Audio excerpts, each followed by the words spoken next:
They say I'm different. They can go the keys and I'll leave them. And they gotta say what I wish for, but it's too late. With the fall, we're the best now, we're the go. Alors tout d'abord, salut Willy, comment tu vas? Yes, c'est le Sigma, ça va nickel. Ça va super, merci. Un plaisir de te recevoir pour la première fois en interview sur The Goat MMA. Tout d'abord, la question que je pose à tous les invités, peux-tu nous parler un peu de tes débuts dans les sports de combat? Comment est-ce que tu as été attiré vers eux tout simplement? Bah moi, mes débuts, j'ai commencé très tardivement par les sports de combat. C'est mon grand frère qui m'a dit d'aller tester ce sport. Moi, je viens du jiu-jitsu brésilien, donc j'ai commencé en 2012, donc tardivement, vers les coups de 27 ans. Et dès que j'ai trouvé un club proche de chez moi, j'ai fait une séance d'essai. Et voilà, je suis tombé dans la marmite et j'ai pas lâché. Hein. Magnifique. Peux-tu nous dire où est-ce que tu as grandi, déjà dans un premier temps, tout simplement? Moi, j'ai grandi en 93 à Aulnay-sous-Bois, dans le quartier du Gros-Saul. Donc, j'ai grandi. Ensuite, mes parents, après, on a déménagé aussi à Bondy, Bondy Nord. Et j'ai quitté la région parisienne parce que voilà, j'ai trouvé ma femme qui habite à Rennes. Et donc, je l'ai ramenée à Paris. Elle a vu que c'était la jungle. Elle m'a dit, je peux pas vivre ici. Donc, je l'ai suivie en Bretagne et du coup, maintenant, je suis un Breton. Je la comprends, je la comprends. Qu'est-ce que je veux dire? Le JJB, on voit que quand même tu as un palmarès qui est assez, même si tu as commencé tard, qui est assez valorisant. Le palmarès que tu as, c'est conséquent. T'as fait... Est-ce que tu peux nous parler un peu de ton palmarès? Et surtout, pourquoi le JJB en particulier? Moi, j'ai aimé ce sport de préhension. En fait, c'est vraiment un sport réfléchi sur de la maîtrise, souvent en fait équivalent où on met l'image dessus comme un jeu d'échecs. J'aime beaucoup ce sport-là, en fait réfléchi, où à chaque fois on part sur une soumission, l'autre il va défendre et pour partir vraiment sur une autre soumission. Donc en fait, ce sport-là, c'est vraiment un sport voilà, qui est vraiment réfléchi et c'est un sport qui est très dur. Ouais. Donc il faut s'entraîner très difficilement, il faut faire de la grosse préparation. Il y a énormément de clubs, énormément de fighters et du coup j'ai pris aussi goût à la compétition. Et plus on prend goût à la compétition, donc on essaye d'être le meilleur. Et c'est comme ça, en fait. Après, on prend goût aussi à la compétition. Quels sont les enseignements que tu as tirés de ton expérience en tant qu'athlète de haut niveau et comment ça t'a influé dans ta vision des sports de combat? Bah moi, en fait, mon parcours, il m'a permis aussi d'aller à l'INSEP. Donc Okay. l'INSEP, ça m'a permis du coup vraiment de voir l'expertise dans mon sport. Donc j'ai pu vraiment voir l'expertise du coup grâce à l'INSEP et reproduire le même schéma du coup chez moi à Rennes. Donc chez moi après j'ai pris le même parcours donc avec des préparateurs physiques, nutritionnistes, coach sportif, coach mental et vraiment me focaliser, m'entourer d'une équipe pour vraiment performer et du coup en fait je pense que ce mindset, cette mentalité de toujours d'être bien entouré et c'est ça qui m'a permis de évoluer, de structurer cette ligue. Magnifique. Bah justement, on en vient. Parlons maintenant de la UFC Championship que tu viens d'évoquer. Quelle a été ton inspiration derrière la création de cette organisation de MMA? Pourquoi? Bah en fait, il s'avère que j'avais deux gars de chez moi qui devaient combattre à Valence. Donc les gars, moi je les ai accompagnés parce qu'en fait, il n'y avait pas de coach qui pouvait les accompagner. Je les ai accompagnés. Les gars, ils m'ont fait kiffer l'ambiance. C'était un événement pancrace. Et je leur ai dit, attendez, on va jusqu'au bout de la France. Et chez nous, on n'a pas de comment dire de choses équivalentes ou et donc je leur ai dit dès qu'on rentre chez nous à Rennes les gars, je vais vous montrer une structure et vraiment je vais vous mettre en avant. Pour avoir moi-même assisté en coulisses justement à la dernière édition de l'AEF dans laquelle vous avez fait des choses en grand, hein. Pesé au Roazhon Park, Sébastien Lowe speaking, des VIP, une ambiance de folie. Il y a une chose qui m'a particulièrement marqué, c'est le traitement de prestige des combattants, de l'accueil à l'hôtel, au transport en voiture de luxe, à l'entrée incroyable dans la cage. Il y avait tous les ingrédients d'une ligue professionnelle de MMA. Peux-tu nous expliquer pourquoi c'est si important de mettre les combattants dans ces conditions qu'ils n'auraient pas forcément la possibilité de retrouver dans les autres ligues amateurs? Bah, pour moi en fait, qu'est-ce qui était important, c'est vraiment en fait l'hospitalité. Je voulais vraiment axer sur l'hospitalité, sur bien accueillir nos combattants, afin que les combattants se sentent vraiment dans un cocon. Ils disent, je me suis entraîné dur, je me suis préparé dur, j'ai fait un cutting, mais ici, je me retrouve dans un environnement, je suis chez moi. Et donc, les combattants, on les accueille vraiment du début à la fin.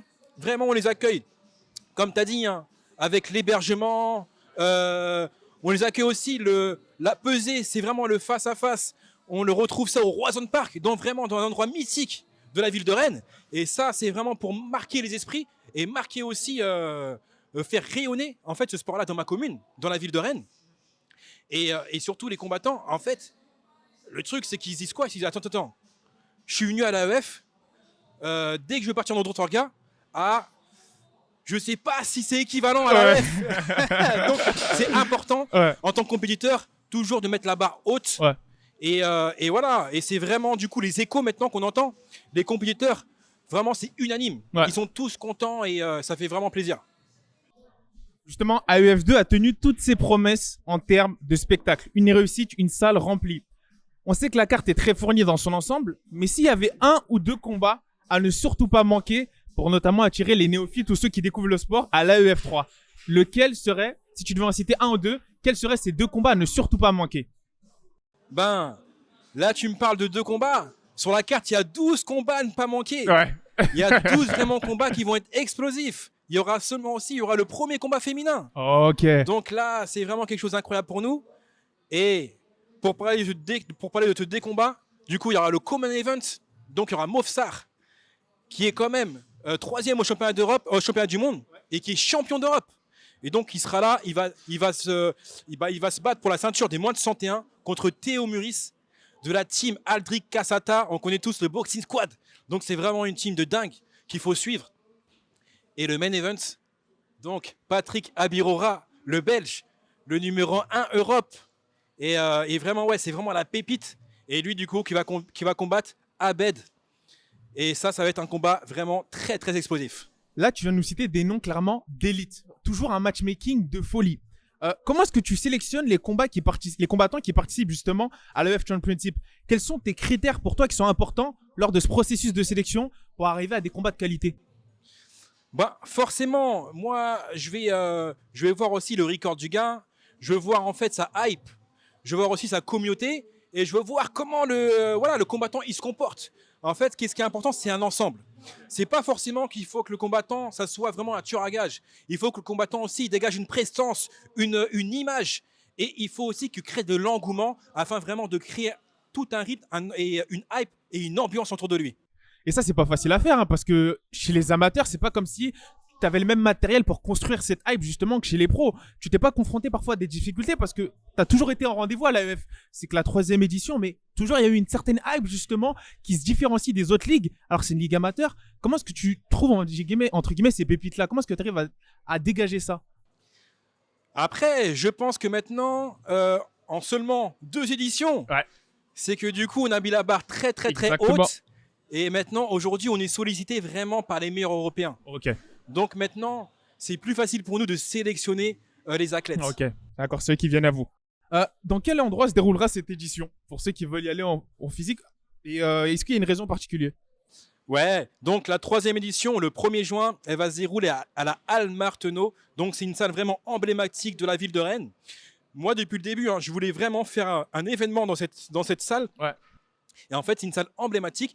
Mais comme la capacité d'accueil, elle ne peut pas accueillir vraiment tout le public, pour cette édition-là, du coup, on va privilégier les partenaires qui nous ont sollicités, enfin qui nous ont soutenus depuis le début. Bien sûr. Les futurs partenaires, leurs collaborateurs. Et vraiment, c'est un événement B2B. Mais pour le grand public, il y aura une captation vidéo grandiose, gratuite, sur le live Twitch RMC Sport. Excellent, excellent. En supposant que l'AEF continue sur cette lancée, attire de plus en plus les foules dans les prochains mois et années à venir, est-il possible que l'organisation accueille aussi des combattants professionnels dans le futur ou toujours exclusivement amateurs? L'AEF sera exclusivement la ligue et l'organisation amateur. AEF sera vraiment le centre de formation où tous les champions de demain passeront. C'est à l'AEF que toutes les pépites passeront et plus tard qu'on les verra vraiment dans tous les orgas intermédiaires, voire l'élite des orgas.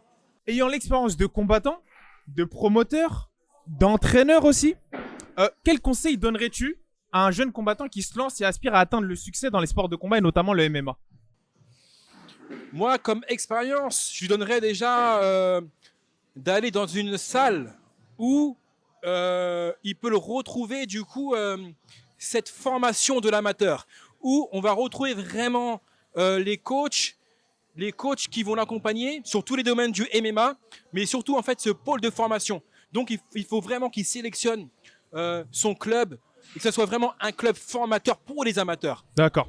En plus de ton rôle à l'AEF, je présume que tu es aussi t'enseignes un peu le JJB, non? Tu étais instructeur aussi Exactement. Comment jongles-tu entre tes responsabilités dans l'orga et ton enseignement aux élèves et les plusieurs casquettes que tu as? Comment est-ce que tu arrives à jongler entre tout ça? Après, voilà, aujourd'hui, maintenant, je suis à 100% dans l'événementiel. Ok. Donc, à 100% sur la création, enfin, sur la programmation des futurs événements, là, en 2023 et 2024. Bien sûr. Donc, là, je suis moins sur l'enseignement. Mais moi, franchement, ce qui m'anime le plus, c'est vraiment de monter des projets, d'organiser, de structurer, Bien sûr. d'avoir une vision et du coup, de trouver une équipe pour m'accompagner là-dessus. Pour faire la transition avec l'actualité un peu, penses-tu que la signature de Francis Ngannou au PFL, mais surtout dans son nouveau rôle de président de la branche africaine du PFL, est quelque chose qui est, on va dire, un bon choix en termes de performance, en plus d'être encore combattant? Est-ce que tu as un avis à donner là-dessus, toi qui est passé partout en fait? Bah là, on parle de qui? On parle de Francis. C'est vraiment celui-là qui dit moi, c'est quoi mon métier? Mon métier, c'est de taper les gens pour vivre. Donc là, c'est vraiment l'élite. C'est vraiment le GOAT, le numéro 1. Ouais. Le fait que le PFL le signe, ils ont fait le casse du siècle. Ouais. Donc là, je dis franchement, chapeau bas. Le matchmaker ou le recruteur du PFL, franchement là, on peut lui créer une statue. Là. Magnifique. Là, on arrive dans les dernières questions. Comment est-ce que tu vois l'évolution des sports de combat et notamment le MMA en particulier dans les années à venir et notamment en France? Bah franchement, l'évolution, je la vois vraiment positive. Ok. Là, vraiment, on est vraiment sur une phase très progressive. Ouais. Plein d'organisations qui se montent. Du coup, plein de structures qui se montent, plein de clubs qui se montent. Et surtout, les adhérents, plein d'adhérents, que ce soit compétiteurs, loisirs, les enfants. Donc, le MMA, en France, il va prendre une énorme place. Ouais. Et en termes d'audiovisuel, pour moi, il y aura toujours le foot. Mais en deuxième, ça sera le MMA. Là, tu viens de mentionner quelque chose d'intéressant, l'audiovisuel. On a remarqué que l'AEF, vous avez mis la barre très haut, et notamment sur l'audiovisuel en termes de qualité, en termes de ce qui se fait en production. Pour moi, vous êtes parmi les meilleurs et même devant de nombreuses organisations professionnelles. Est-ce que c'est quelque chose qui te tenait vraiment à cœur de retransmettre ça, notamment pour le teasing, que ce soit la pesée, l'arrivée des combattants, le fait d'embaucher des réalisateurs vraiment qui ont une certaine touche artistique, c'est quelque chose qui vous tenait à cœur? Totalement. Tout ça, en fait, ça fait partie du package. Ouais. Qu'est-ce qui est important, c'est l'image. Surtout le combattant, dès qu'il vient chez nous, il sait qu'il y a l'avant et l'après AEF. Ouais. Dès qu'il sortira de l'AEF, il saura qu'il aura une grande tribune et surtout qu'il aura une grosse phase médiatique autour de lui. Magnifique. Y a-t-il des combattants ou des athlètes qui t'inspirent particulièrement, là on se détache un peu du sujet, dans le sport du MMA aujourd'hui, qui te disent, là t'es vraiment impressionné par eux aujourd'hui, par ce qu'ils font? Est-ce qu'il y a un ou deux combattants ou une combattante, tu dis ce mec-là ou cette meuf-là, elle est vraiment spéciale? En France, ouais, en France, on va parler en France. En termes de communication, pour moi, le best en France, c'est Cédric. Ok. Cédric Doumbé. Mais sinon, en termes de performance, pour moi, c'est Lizzy King. Le jour où il ira à l'UFC en moins de 70, il va faire mal. Très, très mal. Ah ouais, moins de 170, c'est costaud. En dehors des sports de combat, parce que là, on a parlé beaucoup de violence, est-ce que tu as d'autres passions au centre d'intérêt? Après, moi, j'aime beaucoup le foot. Ok. Moi, je suis un supporter du PSG. Okay. Ici, c'est Paris. Ici, c'est Paris. Je suis un grand supporter du PSG. Et ouais, c'est le foot. Ces 2 dernières années, j'ai couvert de nombreux événements de MMA, en France notamment, et j'ai remarqué que tu faisais partie des rares organisateurs à apparaître relativement calme et relaxé durant le déroulement de l'événement. Comment est-ce que tu gères un peu la pression, le stress en tant qu'organisateur avant un événement majeur comme l'AEF? Après, je pense que je suis entouré franchement d'une très très belle équipe. Et c'est grâce à l'équipe, du coup, en fait, qu'ils ont travaillé en amont. Ouais. Et donc, le travail est fait. Et le jour J, du coup, on est détendu. On sait qu'on a travaillé d'arrache-pied. Et voilà, c'est vraiment un travail d'équipe. Et c'est pour ça que le jour de l'événement, je suis complètement détendu. Parce que derrière moi, il y a des hommes et des femmes qui font le boulot. Ça marche. Enfin, quels sont les principaux défis, juste pour avoir une touche un peu d'inspiration, de motivation, auxquels tu as pu faire face en tant qu'entrepreneur dans les sports de combat. Ouais, quels sont les principaux défis, un peu pour donner cette touche et finir sur une touche un peu d'inspiration, de motivation, auxquels tu as pu faire face en tant qu'entrepreneur, notamment dans le sport du MMA. Une première partie, tu vas me dire en tant qu'entrepreneur quel a été ton défi principal, et ensuite en tant que combattant, quel a été ton défi principal. Moi, en tant que, je veux partir directement sur la seconde. Ok, En tant que combattant, mon défi principal, c'est vraiment la performance. d'accord. Du coup, sur la performance, c'est vraiment toujours d'aller chercher l'excellence et d'aller plus haut. Et aussi, en tant que combattant, la chose la plus dure pour un combattant, c'est vraiment la reconversion sportive. Ok, C'est vraiment de se dire, aujourd'hui, j'ai fini ma carrière. Non seulement je ne suis pas dans le foot, donc ma carrière, il n'y a pas énormément d'argent. ouais. Et en plus, maintenant que j'ai sacrifié 15 ans derrière sur le tatami, il faut que je trouve un boulot. C'est dingue. Et donc, c'est vraiment sur la reconversion sportive. Et c'était là qui était plus dur. Et du coup, pareil, j'ai été accompagné là-dessus. Mais en fait, vraiment, toute cette carrière qui m'a construite d'abnégation, de travail, de persévérance, d'endurance. Et c'est ça qui m'a permis aujourd'hui de monter ces projets-là. Ouais, Et surtout d'avoir des projets solides. d'accord. Parce qu'aujourd'hui, on n'est pas là pour un one-shot. Ouais, On n'est pas là pour 2 ou 3 éditions. On est là pour durer jusqu'à 2030. magnifique. Bah écoute, on finit sur cette touche très forte. Et je te remercie énormément. Merci Wele. Pas de soucis. Merci Wele. Way to go.